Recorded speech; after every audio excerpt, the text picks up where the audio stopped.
Hello friends, welcome to my channel Dolly's Odia cooking. नमस्कार। आज मु गोटे लंच बॉक्स रेसिपी आपण मान संगे शेयर करी। लंच बॉक्स रे तीनटा आइटम अच्छी। गोटे हूँ वेजिटेबल फ्राइड राइस बा वेजिटेबल पुलाव, आउ गोबी आलू मसाला आउ दही बैगण।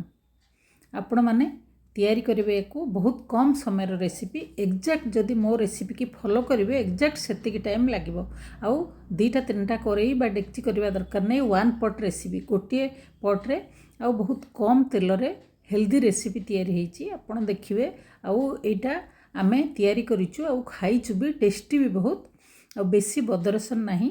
आउ प्रिपरेशन पाई कटाकटी करदेबे टोटाल आधा घंटे लागिबो।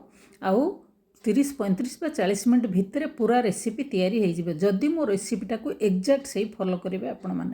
आपण देखंतु जो हजबैंड मैंने जाऊँच लंच नहीं करी लंच बॉक्स तैयारी करके देबे। आउ एते टेस्टी जे आपण हजबैंड कलिग मैंने टिके चाखिबे आउ तापर कहबे भाई मो पे टिके मिसेस ठू टिके पैक करी आनिबु तो कालठू।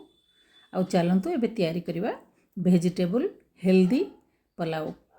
आपण माने ए रेसिपी देखंतु तैयारी करिवे आउ खाइबे। आउ केमती लागिला मते कमेंट करी कहिबे।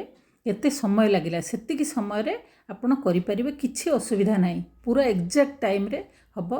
मु जेतिकी चावल जेतिकी अमाउंट सब जेतिकी जिनिस नैची जेतिकी समय आपण माने देखिबे सेतिकी समय एक्जाक्ट हे जिवो सेतिकी जिनिस नले। आ मो चैनल को सब्सक्राइब करिवे। एबे रेसिपी आरंभ होला। चलंतु आपण देखंतु डिस्क्रिप्शन बॉक्स रे सब देइची इंग्रेडिएंट्स।